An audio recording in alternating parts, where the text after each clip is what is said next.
Good evening children. 8th standard science நம்ம பார்க்கறது light அப்படிங்கிற லெசன் தான் பார்த்துட்டு இருக்கோம் இல்லையா? இதுல நம்ம பார்க்கறது refraction and then refraction index. இந்த ரெண்டும் தான் இன்னைக்கு நம்ம லேர்ன் பண்ண போறோம். ஒளி விலகல், ஒளி விலகல் எண் என்றால் என்ன, அண்ட் நிறப்பிரிகை இல்லையா? இந்த 3 கான்செப்டும் தான் நம்ம இன்னைக்கு தெரிஞ்சுக்க போறோம். லைட் அப்படின்னு சொன்னா என்னெல்லாம் இருக்கும். நம்ம இது வரைக்கும் பார்த்தது ரிஃப்ளெக்ஷன், இப்ப பார்க்கறது refraction, refraction index and then dispersion அப்படின்ற 3 டாபிக் லேர்ன் பண்ண போறோம். அதுக்கு முன்னாடி ஒரு திருக்குறள். விருந்தோம்பல் அப்படிங்கிற அதிகாரத்துல இருந்து 90வது குறளாக இருக்கக்கூடியதுதான். மோப்பக்குழையும் அனிச்சம் முகந்திரிந்து நோக்கக்குழையும் விருந்து.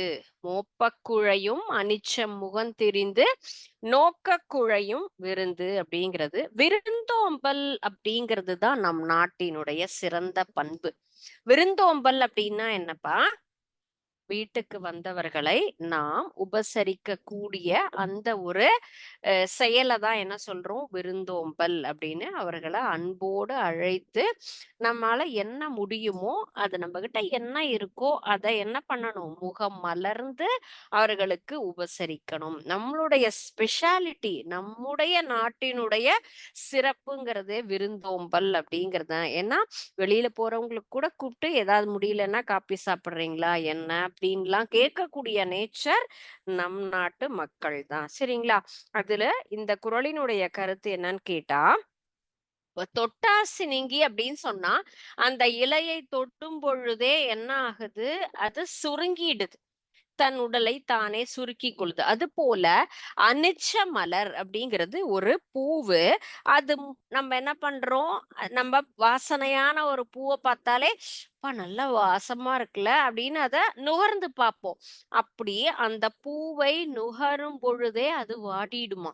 நம்ம என்ன பண்ணுவோம்? இப்ப சுவாமிக்கு கொடுக்கறோம் அப்படின்னு சொன்னா என்ன பண்ணக்கூடாது? அத நம்ம நுகர்ந்து பார்த்துட்டு கொடுக்க கூடாது.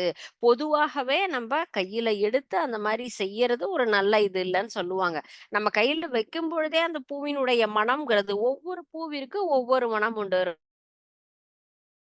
ரோஜாக்கு ஒரு மனம் உண்டு, மல்லிக்கு ஒரு மனம் உண்டு. அந்த மாதிரி தாமரை மலருக்கு, ஒவ்வொரு மலருக்கென்று எப்படி எல்லா காய்கறி பழங்களுக்கு சுவை இருப்போ, அது போலவே மலர்களுக்கும் தனியான ஒரு அதற்கென்று ஒரு மனம் இருக்கு. சோ அனிச்ச மலரை நுகர்ந்து பார்க்கும் பொழுதே அது வாடி விடுமா. அது போல நம்ம வீட்டுக்கு வந்தவங்க காலிங் பெல் அடிச்சாங்கன்னா நம்ம போயிட்டு அது கதவு திறந்து அந்த வாங்க நம்ம சொல்லி அவங்க உபசரிக்கிற முறைய பொறுத்து அவங்க நம்மளுடைய நேச்சரை புரிஞ்சுப்பாங்க. அப்போ நம்ம என்ன பண்ணணும்? இந்த இப்பெல்லாம் தேவையே மறாங்கன்னா இந்த இன்ஸ்டன்டா சிரிக்கிறது, இன்ஸ்டன்டா இன்வைட் பண்றது அப்படிங்கறதெல்லாம் அடுத்த செகண்ட் இப்படி பார்த்துட்டு திரும்பினா அவங்களுடைய முகமே மாறி இருக்கும். அந்த மாதிரி இல்லாம உண்மையான அன்போடு நம்ம உபசரிக்கணும். அவங்களுடைய முகம் நம்ம வந்துட்டு சந்தோஷமா இல்லாம அவங்கள உபசரிச்சோம்னு சொன்னா அவர்கள் மனதாகப்பட்டது வருத்தப்படும் அப்படிங்கிறது தான் இந்த குறளினுடைய கருத்து. சரிங்களா? ஏன்னா இது முக்கியமான ஒரு விஷயம் இல்ல. விருந்தோம்பல் என்பது இது நம்முடைய நடைமுறை வாழ்க்கையோடு ஒத்து போகக்கூடியது. திருக்குறளில் இருக்கக்கூடிய ஒவ்வொரு குறளினுடைய கருத்துமே அன்றாட வாழ்க்கைய தான் எளிமையா திருவள்ளுவர் நமக்கு அழகா இதுதான் செய்யணும், இப்படிதான் இருக்கணும்னு வகுத்து கொடுத்திருக்காங்க. எப்படி நம்ம செய்யணும்? நம்ம வீட்டுக்கு வரக்கூடிய ஒரு விருந்தினரை எவ்வாறு நாம் உபசரிக்கணும்? முகமலர்ச்சியோட உபசரிக்கணும். முகமலராமல் நாம் உபசரிச்சா அனிச்ச மலரை எப்படி நுகர்ந்தால் அது வாடி விடுமோ அது போல வாங்க வாங்க நம்ம கூப்பிடும் பொழுதே இருக்கும். வாங்க வாங்க அப்படின்னு நம்ம சொன்னா கண்டிப்பா அவங்க மனசுல ஏன் நம்ம தெரியாம வந்துட்டோமா, சரியான சந்தர்ப்பம் இது இல்லையான்னு அவங்க மனதாகப்பட்டு வருத்தப்பட்டு விடுமா. அந்த மாதிரி என்னைக்குமே யாரையும் என்னது நம்மள தேடி வரவங்களை நாம் அவர்களை மனம் நோகும்படி செய்யக்கூடாது அப்படிங்கிறது தான் இந்த குறளினுடைய கருத்து. Okay students. ஸோ இந்த குறள் என்பத கண்டிப்பா இது வீட்டுக்குன்னு இல்ல, நண்பர்கள்ட்ட பேசும்போதும் சரி, இப்போ உணவருந்தும் பொழுது நம்ம எல்லாரும் சேர்ந்து வராங்க. இப்போ ஒரு 5 பேர் சேர்ந்து சாப்பிட்டுட்டு இருக்கீங்க. புதுசா ஒருத்தங்க என்டர் ஆறாங்கன்னு சொன்னா, அவங்களையும் வாங்க சேர்ந்து சாப்பிடலாம் அப்படின்னு சொல்லிட்டு நம்ம குரூப்பா என்ன பண்ணணும்? உட்கார்ந்து சாப்பிடணும். அவங்க ஏன்டா வந்தாங்க அப்படிங்கிற மாரி நம்ம யோசிச்சோம்ன்னு சொன்னா, அந்த புதுசா என்டர் ஆற ஸ்டூடண்ட்ஸ் என்ன பண்ணுவாங்க? ரொம்ப வருத்தப்படுவாங்க இல்லையா? நம்ம தெரியாம இந்த குரூப்புக்குள்ளார வந்துட்டோமோ! அப்படிங்கிற மாதிரி அவங்க ஃபீல் பண்ணுவாங்க. அந்த மாதிரி இல்லாம, அவர்களையும் இணைந்து சந்தோஷமா என்ன பண்ணணும்? நம்ப எல்லோரையும் ஒரே மாதிரியாக உபசரிக்கணும். அதுதான் மனித நேயம் அப்படின்னு சொல்றது. அதுதான் இப்போ சமுதாயத்துல ரொம்ப குறைஞ்சுகிட்டே வருது. சரிங்களா? எல்லோரையும் ஒரே மாதிரி ட்ரீட் பண்ணணும். தேவையான உதவிகளை செய்யணுங்கிறது ஹியூமானிட்டி. நமக்கு தெரிஞ்சது. இப்ப ஒரு காகத்திற்கு உணவு அளித்தால் எல்லோரையும் கூப்பிட்டுட்டு தான் அது என்ன பண்ணும்? சாப்பிடும் இல்லையா? அது போல தான் நம்ப சின்ன சின்ன விஷயங்களையும் கரெக்ட்டா நம்ம செய்யணும். சரியா? அதுதான் நம்ம மனிதர்களுக்கு உண்டான ஒரு சிறப்பு தன்மைங்கிறது. ஓகே. ரெஃப்ராக்ஷன் இதுவரைக்கும் நம்ம படிச்சது ரிஃப்ளக்ஷன். ரிஃப்ளக்ஷன் அப்படிங்கிறது என்னது? ஒளியாகப்பட்டது ஒரு வழுவழுப்பான தரையில் பட்டு எதிரொலிக்கக்கூடிய தன்மையை நம்ம என்ன சொல்லியிருக்கோம்? எதிர் ஒளிப்பு அப்படின்னு சொல்லியிருக்கோம் இல்லையா? ரெஃப்ராக்ஷன் அப்படிங்கிறது என்னது? ஒளி விலகல். ஒளி எதிரொலிப்பு அப்படிங்கறது பார்த்தோம். இப்ப பார்க்கிறது ஒளி விலகல் அப்படின்னு சொல்லக்கூடியது. பளபளப்பான தரையில பட்டு நமக்கு எதிரொலிக்கப்படாமல் ஒரே ஒரு பார்ட் மட்டும் நமக்கு எதிரொலிக்கக்கூடிய தன்மையில இருக்கிறத தான் நம்ம என்ன சொல்லியிருக்கோம்? இங்க ஒளி விலகல் அப்படிங்கிறது. எக்ஸாம்பிள் என்ன சொல்றோம்? ஒரு கண்ணாடி டம்ளர்ல நம்ம ஒரு பென்சிலை இன்சர்ட் பண்றோம். பென்சிலை இன்சர்ட் பண்றோம் அப்படின்னு சொன்னா, அது வெளிப்பாகம் ஒரு மாதிரி இருக்கும்.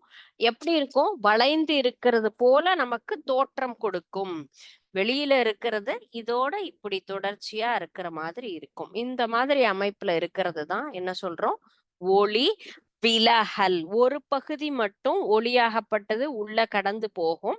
இன்னொரு பகுதி என்ன ஆகாது? டிராவல் ஆகாம இருக்கிறதுனால தான் அது நமக்கு வளைந்திருப்பது போன்ற ஒரு உணர்வு வரும். சோ இதுல எதை பொறுத்து நாம் மாறும் அப்படின்னு நம்ம சொன்னோம்? எஸ். அதனுடைய அடர்வை பொறுத்து மாறும் அப்படின்னு சொல்லியிருக்கோம். இந்த ஆக்டிவிட்டியே எதனால நமக்கு இந்த இடத்துல வருது அப்படின்னு சொன்னா, இதுல டென்சர் மீடியம், ரேரர் மீடியம் அப்படின்னு 2 வகை இருக்கு. அடர்வு அதிகமாக இருக்கக்கூடியது, அடர்வு குறைவாக இருக்கக்கூடியது. எதுலெல்லாம் நம்ம அனுப்புவோம்? நம்ம தண்ணீல அனுப்புறோம், அடுத்தது காற்றுல அனுப்புறோம், தரைப்பகுதியில ஒவ்வொன்னுமே வெவ்வேறு வகையான அடர்வு அப்படிங்கிறது. இப்ப அடர்வு குறைவான பகுதியிலிருந்து அடர்வு அதிகமாக போகும் பொழுது என்ன பண்ணும்?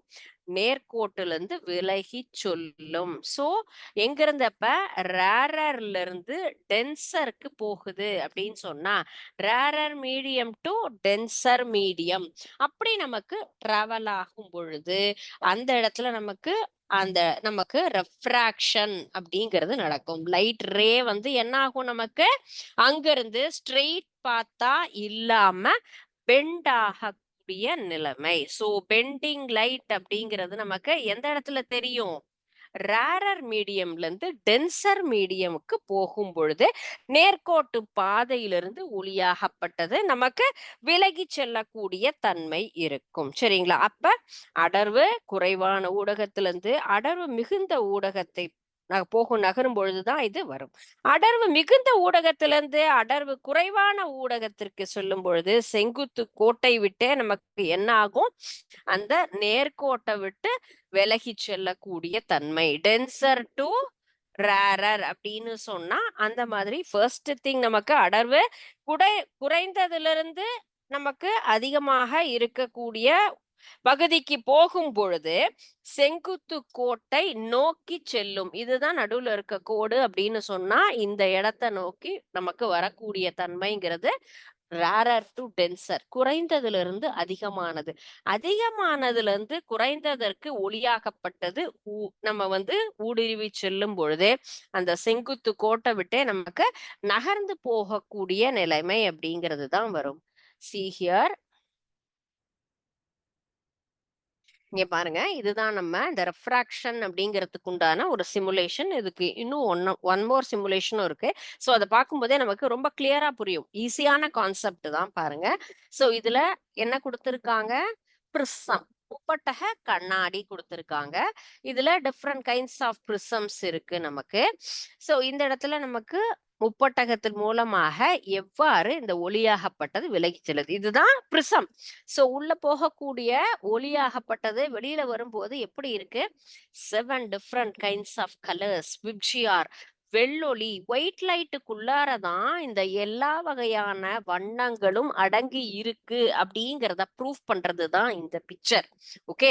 சோ இந்த ஒயிட் லைட் தான் பேஸ்.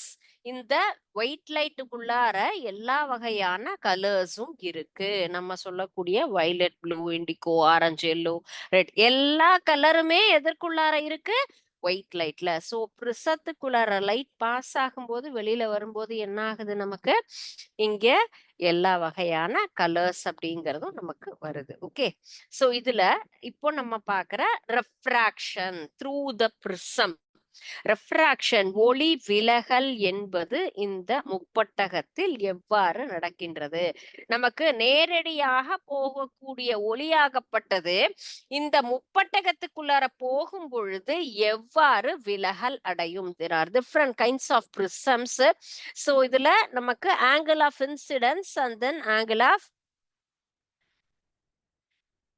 ரிஃப்ராக்ஷன் எப்படின்னு வருது இல்லையா? சோ ஆங்கிள நம்ம என்ன பண்ணிக்கலாம்? சேஞ்ச் பண்ணிக்கலாம். இது மாரி சேஞ்ச் பண்ணும் பொழுது அந்த இடத்துல என்ன ஆகும்?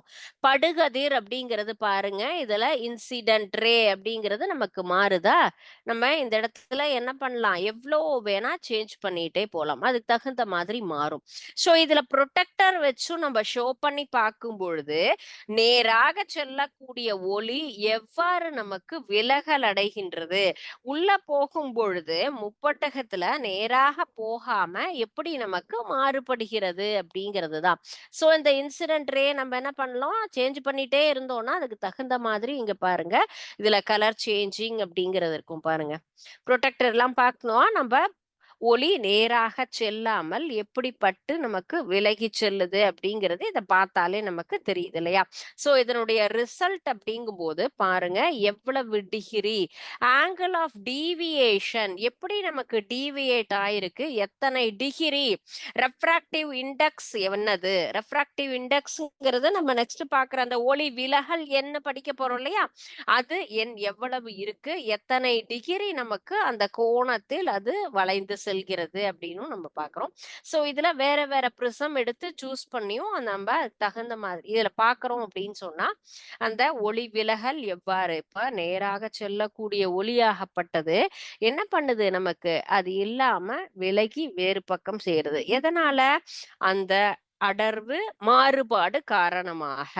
சோ காற்றில் இருக்கக்கூடிய அடர்வு வேறு மாதிரி இருக்கும். கண்ணாடியினுடைய அடர்வு டென்சிட்டி வேரியேஷன் அப்படிங்கிறதுனால தான் இப்போ நம்ம இந்த ரெஃப்ராக்ஷன் அப்படிங்கிற அந்த கான்செப்டே நமக்கு வருது. சோ அந்த வேரியேஷன்ஸ் நமக்கு அடர்வு குறைவு, அடர்வு அதிகம் அப்படிங்கிறதுனால இந்த மாறுபாடு நமக்கு வருது. சரிங்களா? சோ இதுதான் முப்பட்டக கண்ணாடியில நமக்கு எவ்வாறு ஒளி விலகல் என்பது நடைபெறுகின்றது அப்படின்னும், மேலும் இங்க நம்ம எப்படி ஒரு ஒயிட் லைட்டுக்குள்ள இருந்து தான் நமக்கு எல்லா வகையான வண்ணங்களும் வருது அப்படிங்கறது நம்ம அடுத்தது பார்க்கிறோம் இல்லையா? இந்த கான்செப்ட் நம்ம பார்ப்போம். இந்த டிஸ்பர்ஷன் அப்படிங்கிறது நிறப்பிரிகை எவ்வாறு இருக்குங்கிறது அதுக்கும் இது வந்து நமக்கு அதே கான்செப்டும் இதுல வருது. And then one more. So இந்த சிமுலேஷன்ல பாருங்க, இதுல லைட் அப்படிங்கிறது நமக்கு எப்படி கரெக்ட்டா இதுல இன்னும் நமக்கு டிஸ்பர்ஸ் ஆகுது அப்படிங்கிறது தெரியுது பாருங்க. எஸ். இதுல இன்ட்ரோடக்ஷன் பார்ட் மேல இருக்கக்கூடிய பகுதி இப்போ நம்ம இது என்னது தண்ணியில இருக்கு இல்லையா? சோ இன்னொன்னு அடுத்தது கீழ 2 வகையான மெட்டீரியல். ஒண்ணு மேல இருக்கக்கூடிய பகுதி, கீழ இருக்கிறது. இதுல என்னென்னலாம் இருக்கு? காற்றில், அடுத்தது நீர், கண்ணாடி, இது வேறு வேறு வகையான பகுதிகளாக மாத்திக்கலாம். இங்க கீழ இருக்கக்கூடிய செகண்ட் பார்ட் எதிலிருந்து எந்த பகுதிக்கு ஒளியாகப்பட்டது செல்கிறது அப்படிங்கிறது. காற்றுலயா, தண்ணீலயா அல்லது கண்ணாடியிலயா, எவ்வாறு இந்த ஒளியை நம்ம செலுத்துகிறோமோ அதுக்கு தகுந்த மாதிரி. சோ இதுல ஒளியை நம்ம அனுப்பும் பொழுது எவ்வாறு நமக்கு விலகல் அடைந்து நேராக செல்லாமல், இது நார்மலா என்னது ஒளி எதிரொலிப்பு, இது நமக்கு எவ்வாறு விலகி செல்கிறது. மேல இருக்கக்கூடிய பகுதி காற்று, கீழே இருக்கக்கூடிய medium denser medium. There are two mediums இல்லையா? டூ மீடியம்ஸ்ல தான் நம்ம என்ன பண்றோம், இதுல எவ்வாறு ரெஃப்ராக்ஷன் அப்படிங்கறது பாக்குறோம். சோ ஸ்ட்ரெயிட்டா இல்லாம நம்ம என்ன ஆகுது, இதுல சேஞ்ச் ஆகுது. சோ ப்ரொடெக்டரை வச்சு பார்க்கும்பொழுது நமக்கு இதுல எப்படி ஒளியாகப்பட்டது விலகல் அடைகிறது அப்படிங்கிறதும் நமக்கு தெரியும். அதே போல அதுல இருக்கக்கூடிய இண்டெக்ஸ் நம்ம என்ன நம்பர், அதனுடைய இன்டென்சிட்டி என்ன அப்படிங்கிறதும் நமக்கு இதுல தெரியுது. எந்த அளவுக்கு அது சேஞ்ச் ஆகுது அப்படிங்கிறதும் நம்ம இதுல தெரிஞ்சுக்கலாம். ஓகே, சோ இந்த மீடியம் நம்ம சேஞ்ச் பண்றோம் அப்படின்னு சொன்னா நம்ம rarer to tensor, tensor to rarer. பாருங்க, நீர் அப்படின்னா என்ன ஆகுது, ஒரே இதுதான். சோ டென்சர் வேரியேஷன் எதுவுமே இல்லை. அதனால் ஒளியாகப்பட்டது நேரடியாக ஒரே லைனா போகுது. புரியுதாப்பா? ஏன்னா அடர்வு மாறுபாடு இல்லை, இரண்டு பகுதியும் ஒரே மாதிரியான தன்மையில இருக்கிறதுனால அதுல வேரியேஷன்ஸ் இல்ல. அப்ப நேராக நமக்கு ஒளியாகப்பட்டது செல்லுது. சி ஹியர், இப்ப பாருங்க, இதுல டீவியேஷன் இருக்கா? மேல இருக்கக்கூடிய மீடியம் வாட்டர், கீழே இருக்கக்கூடிய மீடியம் கிளாஸ். அப்போ இதனால நமக்கு எப்படி இதுல விலகல் இருக்கு. சோ ஹியர் இங்கேயும் நம்ம கிளாஸ் அப்படின்னு சொல்லும் பொழுது அதுலயும் நமக்கு என்ன ஆகுது, ஸ்ட்ரெயிட் லைனா தான் லைட் பாஸ் ஆகுது. சோ எப்படி நமக்கு ரெஃப்ராக்ஷன் அப்படிங்கிறது பாருங்க, ஏர் டு கிளாஸ், ஒவ்வொன்றுக்கும் அதுக்கு தகுந்த மாதிரியான ஒரு சேஞ்சஸ். இப்போ இந்த ப்ரொடெக்டர் வச்சு பார்க்கும் பொழுது அந்த ஆங்கிள் எந்த அளவுக்கு ஸ்ட்ரெயிட்டா இல்லாம, இப்ப நேரடியாக வந்தது அப்படின்னு சொன்னா அந்த லைன் எப்படி இருக்கும், எவ்வளவு நமக்கு இந்த செங்குத்து கோட்டை விட்டு நமக்கு என்ன ஆகுது, அதை நோக்கி வருது. அடர்வு நமக்கு குறைவான பகுதியிலிருந்து அடர்வு அதிகமான பகுதிக்கு வரும் பொழுது எப்படி மாறுபடுகிறது அப்படிங்கிறது தான் இதுல நம்ம தெரிஞ்சுக்கிட்டோம். ஓகே, சோ இதுல பிரிசம், இப்போ நம்ம இதுலயே இந்த இடத்துல முப்பட்டக கண்ணாடியில ஒளி போகும் பொழுது ஒளியாகப்பட்டது எவ்வாறு விலகி செல்லுது. ஸ்ட்ரெயிட்டா இல்லாம பாருங்க எப்படி கீழ் நோக்கி வருது. இப்போ இதே மாதிரி நம்ம அந்த கண்ணாடியினுடைய வடிவம் இப்போ ஸ்ட்ரெயிட் லைனா தான் போயிட்டு இருக்கு, ஒரே மீடியம். இப்போ நம்ம என்ன பண்றோம், இதுல பிரிசம் வைக்கிறோம். பிரிசம் வைக்கும் பொழுது அதனுடைய சேஞ்சஸ், இப்போ ஸ்கொயர் ஸ்கொயர் சூஸ் பண்றோம் போது என்ன ஆகும், அதற்கு தகுந்த மாதிரி அதுலயும் நமக்கு மாறுபாடு இருக்கும். அந்த ஷேப்ஸை பொறுத்து மாறும். ஆப்ஜெக்ட்ஸ் அப்படிங்கிறது கிளாஸா இருக்கும். இதுலயுமே வாட்டர் அப்படிங்கிறது மீடியம் மாத்தலாம். And then air. சோ இதுல ரெஃப்ராக்ஷன் அப்படிங்கிற மாதிரி ரிஃப்ளக்ஷன் எப்படி மாறுபடுது, அது நார்மலா இருக்கா, இல்ல ப்ரொடெக்டர் வச்சு பார்க்கும்பொழுது நமக்கு எப்படி மாறுது, சோ அதுல இருக்கக்கூடிய சேஞ்சஸ் என்ன. இப்போ நம்ம இதுல இப்போ த்ரீ கைண்ட்ஸ் ஆஃப் மீடியம்ஸ் இருக்கு பாருங்க. இந்த சைட்ல நமக்கு ஒளியாகப்பட்டது பின்னோக்கி வருது பாருங்க. ஏன்னா நான் என்ன சூஸ் பண்ணிருக்கேன் இந்த இடத்துல பாருங்க, ஏர், வாட்டர், கிளாஸ்னு மீடியம் இருக்கு. இண்டெக்ஸ் ஆஃப் ரெஃப்ராக்ஷன், ஒளி விலகல் அடைகிறது அப்படிங்கிறது. சோ ஏர்ல இருக்கும் பொழுது எப்படி விலகல் அடையும், நீரில் இருக்கும் பொழுது அதனுடைய விலகல் தன்மை, கிளாஸ்ல இருக்கும்போது. சோ இதுல இருக்கக்கூடிய சேஞ்சஸ் பாருங்க, அது எப்படி மாறுது அந்த லைன்ஸ் அப்படிங்கிறது நமக்கு தெரியுதுங்களா? மேல இருக்கக்கூடிய கூடாகப்பட்டது எவ்வாறு நமக்கு வளைந்து வருது. சோ இந்த பார்ட்டும் நமக்கு கிளியரா புரியுதுங்களா? சோ ரெஃப்ராக்ஷன்னா என்ன, எப்படி அது மாறுபடுகிறது, அதனுடைய டென்சிட்டியை பொறுத்து, நமக்கு அடர்வை பொறுத்து, ஒவ்வொரு மீடியத்திற்கு தகுந்த மாதிரி அது மாறுபடுது அப்படிங்கிறத பார்த்தோம். ஓகே, சோ இதுவும் நமக்கு அஹ், எப்படி சிங்கிள் லைனா இல்லாம நமக்கு ஃபுல்லும் அடர்வு அதிகமாக இருக்கக்கூடியது அப்படிங்கறது எடுத்துக்கலாம். சோ மெட்டீரியல் எப்படி இருக்கும், நமக்கு வாட்டர், இது கிளாஸ்ன்னு எடுத்துக்கலாம். ஒவ்வொரு இடத்துல ஒவ்வொரு தகுந்த மாதிரி இதுல இருக்கும். ஓகேங்களா? இதுல ப்ரொடெக்டர் வச்சு பார்க்கும் பொழுதும் நமக்கு எப்படி மாறுபடுகிறது, அதனுடைய ரெஃப்ராக்ஷன் இண்டெக்ஸ் எவ்வளவு எவ்வளவு டிகிரி அது வளைந்து செல்கிறது அப்படிங்கிறதும் நம்ம தெரிஞ்சுக்கலாம். ஓகே, ஸோ ரெஃப்ராக்ஷன் அப்படின்னா ஒளி விலகல்னா என்னது, எவ்வாறு ஒளி விலகல் நடைபெறுகின்றது. ஸோ இதுல நமக்கு கொடுத்துருக்காங்க இல்லையா, ஏர் அப்படின்னு சொன்னா ரெஃப்ராக்டிவ் இண்டெக்ஸ் என்னென்ன. நெக்ஸ்ட் நம்ம பார்க்கறது ரெஃப்ராக்டிவ் இண்டெக்ஸ் தான். ஒளி விலகல் எண். ஒளி விலகல் எண் என்றால் என்ன அப்படிங்கிறது ஒரு இம்பார்ட்டன்டான கொஸ்டின். அந்த கொஸ்டின் நம்ம வந்துட்டு எப்பயுமே இப்ப மட்டும் இல்ல, இந்த லைட் அப்படிங்கிற பார்ட் நமக்கு இதனுடைய தொடர்ச்சி அடுத்தடுத்து எல்லா வகுப்புகளுக்குமே வரக்கூடிய ஒரு பகுதி தான் இல்லையா. லைட் ஆகட்டும், சவுண்ட் ஆகட்டும், எல்லா கான்செப்டுமே அடுத்தடுத்த வகுப்புகளுக்கு அதனுடைய தொடர்ச்சிங்கிறத படிப்போம் இல்லையா. அப்ப இது ரொம்ப யூஸ்ஃபுல்லா இருக்கும். ரெஃப்ராக்டிவ் இண்டெக்ஸ் ஒளி விலகல் என்கிறது ஒரு ஊடகத்துல பார்த்தோம் இல்லையா. ஊடகம் என்பது என்னென்ன மீடியம்.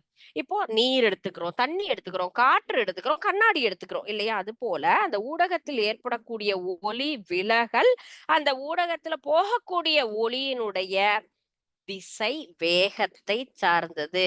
எதன் அடிப்படையில் அதனுடைய திசை வேகமாகப்பட்டது எவ்வாறு இருக்குமோ அதை பொறுத்துதான் அதனுடைய நமக்கு ரெஃப்ராக்ஷன் நமக்கு எவ்வாறு இருக்கும். Refraction of the light is medium depends on the speed of light. Light எவ்வாறு நமக்கு நகர்கின்றதோ அதை பொறுத்துதான் எது நமக்கு அமையும், ரெஃப்ராக்ஷன்.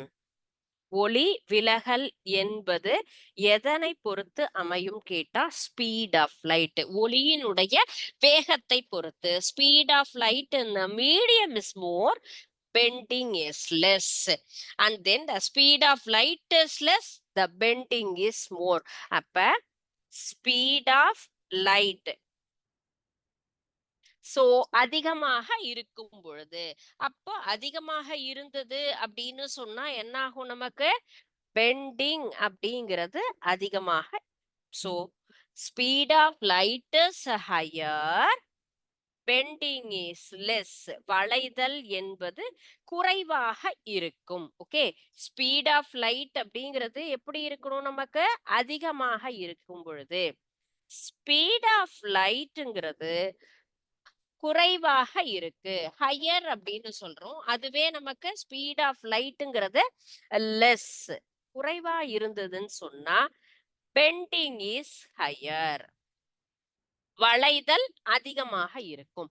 ரெஃப்ராக்ஷன் அப்படிங்கிறது எதை பொறுத்து, ஒளியினுடைய திசை வேகம். ஒளி என்னது, நம்ம ஏதோ ஒரு மீடியத்துல ஒரு பகுதியில நம்ம என்ன பண்றோம், ஊடகத்தில் ஒளியை செலுத்துகிறோம். ஒரு பகுதியிலிருந்து இன்னொரு பகுதிக்கு, ஒரு ஊடகத்தில் இருந்து இன்னொரு ஊடகத்திற்கு ஒளியாகப்பட்டது செல்கின்றது இல்லையா. இரண்டு ஊடகத்துல நமக்கு ஒளியை செலுத்துகிறோம். அப்போ இந்த ஊடகத்தில் செல்வது ரெஃப்ராக்ஷன், ஒளி விலகல் என்பது என்னது, அந்த ஒளி செலுத்தக்கூடிய வேகம், எந்த அளவுக்கு வேகமா நம்ம அதை பாஸ் பண்றோமோ அதை பொறுத்து ஒளி விலகல் நடைபெறும். மேலும் ஒளி விலகல் இப்போ ஸ்பீட் ஆஃப் லைட்ங்கிறது அதிகமாக இருக்கும் பொழுது வளைவுங்கிறது நமக்கு குறைவாக இருக்கும். Speed of light is less அப்படின்னு சொல்லும் பொழுது அந்த இடத்துல பெண்டிங் என்பது வளைதல் நமக்கு அதிகமாக இருக்கும், ரெஃப்ராக்ஷன் ஹையரா இருக்கும். So amount of refraction is light and medium அப்படின்னு சொல்லக்கூடியது தான் நம்ம refractive index of the medium. ஒரு ஊடகத்துல ஒளி விலகக்கூடிய அளவு என்பது அந்த ஊடகத்தினுடைய ஒளி விலகல் எண். ஒளி விலகல் எண் என்றால் என்ன அப்படின்னு நம்ம சொன்னோம் இல்லையா.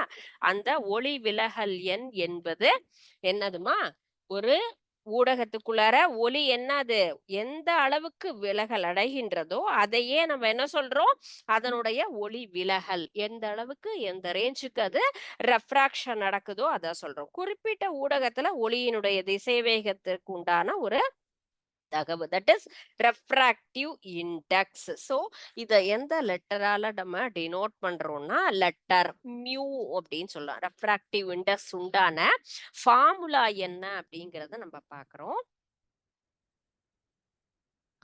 மியூ அப்படின்னு சொல்றதுதான். சோ இப்ப எங்க இருந்து போகுது, நம்ம ஃபர்ஸ்ட் திங் ஏர்னு எடுத்துக்கலாம் இல்லையா. சோ ஏர் அப்படின்னு சொன்னா காற்று. So speed of light in air, Speed of light in air. Undivided speed of light in the medium. எந்த மீடியம்ல வேணா எடுத்துக்கலாம். ஒளி நமக்கு ஊடகத்தினுடைய ஒளியினுடைய திசை வேகம். ஸ்பீட் ஆஃப் லைட் இன் ஏர் அப்படிங்கிறத சி அப்படிங்கிற லெட்டரால நோட் பண்ணலாம். அண்ட் தென் அந்த ஊடகத்துக்குள்ளார ஒளி செல்லக்கூடிய திசை வேகம். ஸ்பீட் ஆஃப் லைட் எந்த மீடியம் இல்லையா, இந்த மீடியம் எந்த ஊடகத்திற்குள்ளார நம்ம அனுப்புறோமோ அதுதான். ஓகே, சோ காற்றினுடைய ஒளியின் திசை வேகம் ஊடகத்தின் உள்ள ஒளியின் திசை வேகம். ஓகே, இதுதான் ரெஃப்ராக்டிவ் இண்டெக்ஸ்னுடைய ஃபார்முலா. சோ இத வச்சுதான் நம்ம என்ன ரெஃப்ராக்டிவ் இண்டெக்ஸ் எவ்வளவு என்ன அப்படிங்கறத நம்ம ஒளி விலகல் எண்ணை கண்டுபிடிப்பதற்கு நாம் பயன்படுத்தக்கூடிய ஒரு சமன்பாடு அப்படிங்கிறது. ஒளி காற்றில் இருக்கக்கூடிய ஒளியின் திசைவேகமும் அல்லது ஊடகத்தினுடைய திசைவேகம் இதை பொறுத்துதான் நம்ம என்ன பண்றோம், ஒளி விலகல் எண் அப்படிங்கிறத கண்டுபிடிக்கிறோம். பொதுவா நம்ம பார்த்தோம்னு சொன்னா ஒளி விலகல் எண் என்பது எவ்வாறு இருக்கும் அப்படின்னு கேட்டா, அந்த தனித்த ஒளி விலகலினுடைய எண் எந்தெந்த மீடியம்ல நம்ம அனுப்புறோமோ அதுதான் நம்ம அதை பொறுத்து அதை ஃபார்ம் பண்ணலாம். இதுல நமக்கு எக்ஸாம்பிள் கொடுத்துருக்காங்க இல்லையா, ஏர் அப்படின்னு சொன்னா அது அதனுடைய ரெஃப்ராக்டிவ் இண்டெக்ஸ் எவ்வளவு 1.0.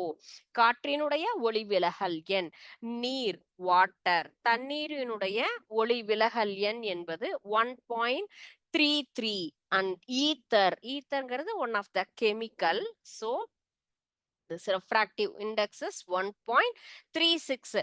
இது அதிகமாக இருக்கக்கூடியது எதுலன்னு கேட்டா டைமண்ட், வைரம் அப்படிங்கிறது தான் அதிகமான ஒளி விலகல் எண்ணை கொண்டது.